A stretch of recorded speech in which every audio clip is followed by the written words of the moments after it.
안녕하세요. 스포츠에라입니다. 사랑하는 구독자 및 처음 보신 분들, 고배당 당첨 인증합니다. 실력으로 보여드렸고, 어디 누구보다 정확한 정보와 조합으로 매일 무료로 공유해드렸습니다. 스포츠는 매일 있습니다. 비록 매일 맞춘다고 말씀은 못 드리지만, 결국 이번처럼 또 한 번 당첨 나옵니다. 조합은 매일 무료로 공유해드리니, 함께 당첨되어 우리은행 같이 갑시다. 첫 번째 경기 김천 상무대 울산현대 분석 시작해보겠습니다. 김천은 시즌 내내 단단한 포백을 중심으로 전술적 안정성을 유지하며 경기의 흐름을 주도할 수 있는 힘을 보여주고 있다. 박상혁은 폭발적인 가속력과 날카로운 드리블로 측면을 휘젓고 컷백이나 크로스 상황에서 결정적인 찬스를 만들어내며 팀 공격의 활로를 열어준다. 김승섭은 자유로운 포지셔닝을 통해 전방과 측면을 오가며 순간적인 침투로 상대 수비 라인을 흔들고, 이동경은 중원에서 경기의 템포를 조율하며 빠른 전환 패스로 공격의 연결고리를 완성한다. 특히 김천의 수비 조직력은 리그에서도 손꼽히는 수준이다. 라인 간격을 세밀하게 유지하고 커버 플레이가 뛰어나며 상대의 압박이 거세더라도 빠른 보건력으로 실점을 최소화한다. 정정용 감독은 오랜 시간 같은 시스템을 유지하며 선수들에게 명확한 전술적 이해를 심어줬고, 그 덕분에 팀 전체가 경기 도중 변칙적인 상황에도 안정적으로 대응할 수 있는 유연함을 갖췄다. 반면 울산은 최근 신태용 감독의 전술적 실험이 선수단의 혼란을 불러오며 경기력에 불안정한 흐름이 이어지고 있다.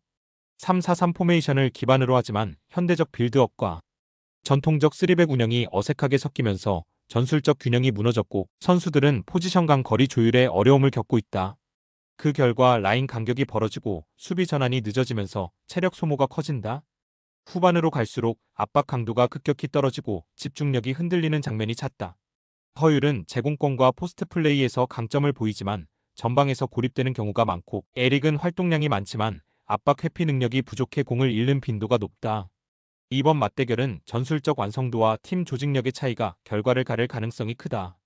김천은 안정된 수비와 정교한 전환 플레이를 기반으로 흔들리는 울산을 공략할 수 있을 것으로 보인다.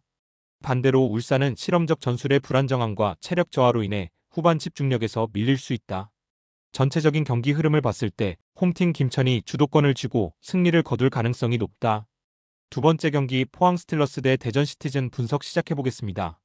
포항은 전방 압박과 빠른 템포 전환으로 상대를 몰아붙이는 3-4-3 전술을 유지하고 있다. 전방의 조르지는 단순히 골잡이 역할에 그치지 않고 상대 수비를 등지고 버티며 하프 스페이스를 흔들어주는 움직임으로 팀 공격의 출발점을 만들어낸다. 그의 무게감 있는 플레이는 후방에서의 빌드업이 전방까지 자연스럽게 연결되도록 돕고, 이호재는 박스 안에서 타이밍 좋은 침투로 마무리를 책임진다. 오베르다는 중원에서 전환 패스를 조율하며 측면과 중앙 간의 볼 흐름을 끊김없이 이어가고, 윙백들의 적극적인 오버래핑이 공격 전개에 활력을 더한다. 대전은 두 줄 수비를 기본으로 한 4-4-2 전술로 응수한다. 주민규는 박스 안에서의 위치 선정과 마무리 능력이 탁월하고, 마사는 왕성한 활동량으로 하프 스페이스를 오가며 순간적인 스위칭으로 상대 수비의 시선을 흐트러뜨린다. 또한 주앙 빅토르는 전방 압박의 시발점으로서 공을 잃은 직후 빠른 리프레싱으로 상대 빌드업을 방해한다. 다만 대전의 중원 템포가 느려지는 구간에서는 전방이 고립되고 라인 간격이 벌어지며 세컨드볼 회수에서 밀리는 단점이 드러난다. 이번 경기는 포항의 템포와 대전의 스위칭 패턴이 맞붙는 흥미로운 흐름이 될 것이다. 포항은 조르지의 버팅과 이호재의 침투를 살려 공격 루트를 만들고, 대전은 주민규의 결정력으로 응수할 전망이다.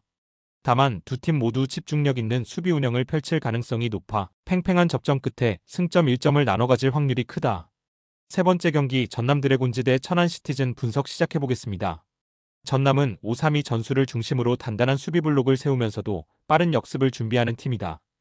호나는 압도적인 피지컬과 강력한 결정력으로 상대 수비를 끌어내며, 등지는 플레이와 공중볼 장악으로 이선의 침투를 유도한다. 르보는 측면과 하프 스페이스를 자유롭게 활용해 돌파와 연계 플레이를 만들어내고, 발디비아는 중원에서 볼을 안정적으로 지켜내며 팀의 리듬을 조율한다. 이 외국인 트리오는 최근 경기에서 완벽한 호흡을 보여주며 전남의 공격 전개를 매끄럽게 이끌고 있다. 후방 역시 파이브백의 안정감을 바탕으로 견고한 수비를 자랑하며 역습 상황에서는 발디비아를 거쳐 호난에게 빠르게 연결되는 루트가 정립됐다. 천안은 3-4-3을 사용하며 전방부터 적극적으로 압박을 시도하지만 수비 간격 유지에 어려움을 겪고 있다. 이정엽은 박스 안에서의 움직임이 날카롭지만 전방 고립이 작고 퉁가라는 돌파력은 좋지만 피지컬이 강한 상대 수비에게 자주 막히는 모습이다. 중원 전개 속도가 느리고 수비 복귀가 늦어지면서 라인 간격이 벌어지고 이는 실점으로 이어지곤 한다. 전체적인 전력차와 조직력, 체력 밸런스를 고려하면 이번 경기에서는 전남이 유리하다. 호난의 피지컬과 르본발디비아의 연계 플레이는 천안의 불안정한 수비 라인을 충분히 공략할 수 있을 것이다. 네 번째 경기 강원FC 대 FC 안양 분석 시작해보겠습니다. 강원은 4-4-2 전형으로 수비 조직을 단단히 세우며 전개보다는 안정된 운영을 우선시한다. 김건희는 빠른 포켓 침투와 민첩한 움직임으로 상대 수비를 흔들고 김대원은 왼쪽 측면에서 속도감 있는 드리블과 돌파로 공격의 흐름을 주도한다. 하지만 마무리 선택의 일관성이 떨어지며 득점으로 이어지는 비율이 낮은 점이 아쉽다. 서민우는 중원에서 넓은 커버 범위를 가져가지만 볼 순환 속도가 느려 전진 템포가 끊기는 구간이 생긴다. 주중 일정에 따른 피로 누적으로 인해 후반 활동량이 떨어지는 것도 변수로 작용할 전망이다. 안양은 4-2-3-1 포메이션으로 못다가 전방에서 볼을 지켜내며 이선의 움직임을 기다리는 전개형 스트라이커 역할을 맡는다. 야구는 측면에서 드리블과 컷백을 시도하지만 상대가 블록을 내리면 돌파 각도가 제한된다. 마테우스는 전진 패스와 라스트 패스를 통해 공격의 리듬을 만드는 핵심 자원이다. 그러나 전개 속도가 느려지면 전방이 고립되고 못다의 포스트 플레이가 단조로워지며 공격 효율이 떨어진다. 양팀 모두 리스크를 최소화하는 운영을 택할 가능성이 높다. 공격 전개보다 실수를 줄이는 데 초점을 맞출 것이며 전체적으로 느린 템포 속 균형 잡힌 경기가 예상된다. 결국 두 팀 모두 결정적인 찬스에서 마무리가 부족해 무승부로 흐를 확률이 크다. 다섯 번째 경기 수원FC 대 FC서울 분석 시작해보겠습니다. 수원FC는 4-5-1 포메이션을 기반으로 측면 전개와 빠른 전환이 살아난 팀이다. 사박은 폭발적인 스텝과 예리한 왼발 슈팅으로 박스 안에서 결정적인 한 방을 만들 수 있는 선수다. 안현범은 정확한 오버래핑 타이밍과 컷백 지점 선택으로 하프 스페이스를 연쇄적으로 흔들고 루아는 강한 압박과 세컨드볼 회수로 역습의 시발점을 만들어낸다. 홈에서는 라인을 높게 유지하며 압박 후 직진성 있는 전개로 상대 수비 블록을 빠르게 흔든다. 서울은 4-4-2 전형으로 둑스와 안데르손의 연계가 팀 공격의 핵심이다. 둑스는 2선까지 내려와 볼을 받아주며 연계량을 늘리고 그가 내려서면 안데르손이 뒷공간으로 파고들어 찬스를 만든다. 하지만 수비 라인에서는 불안 요소가 있다. 야잔의 부상 여파로 후방 안정감이 떨어지고 정태욱 박성훈이 한두 조합은 커버 타이밍이 일정치 않아 빠른 돌파에 취약하다. 또한 주중 원정 일정으로 인해 체력 저하가 예상되며 후반으로 갈수록 중원 압박 강도가 떨어진다. 전체적으로 수원FC가 측면 우위를 살려 기회를 만들어갈 가능성이 높다. 서울은 둑스의 연계가 통하더라도 후방 리커버리 속도가 따라주지 못하면 실점 위험이 크다. 후반으로 갈수록 흐름은 수원FC 쪽으로 기울 전망이다. 여섯 번째 경기 부산 아이파크 대 경남FC 분석 시작해보겠습니다.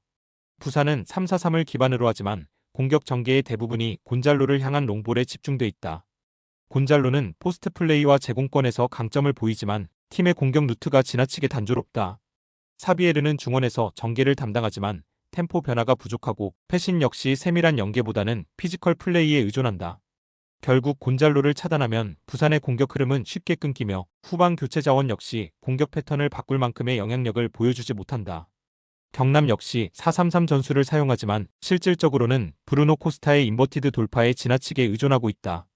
그의 개인 기량으로 공간을 만들려 하지만 패턴이 반복돼 상대 수비가 쉽게 대비한다. 카릴 은 제공권으로 전방을 버티지만 강한 압박을 받을 때는 고립되고 마세도는 돌파는 위협적이지만 마무리의 정확도가 부족하다. 중원 전환 속도가 느리고 공격 템포를 끌어올릴 자원이 부족해 경기 중 흐름 전환이 쉽지 않다. 두 팀 모두 공격 루트가 단조롭고 전술적 다양성이 부족하다. 서로의 장점을 봉쇄하는 경기 양상이 펼쳐질 가능성이 높으며 긴 시간 균형이 유지되는 무승부 흐름이 예상된다.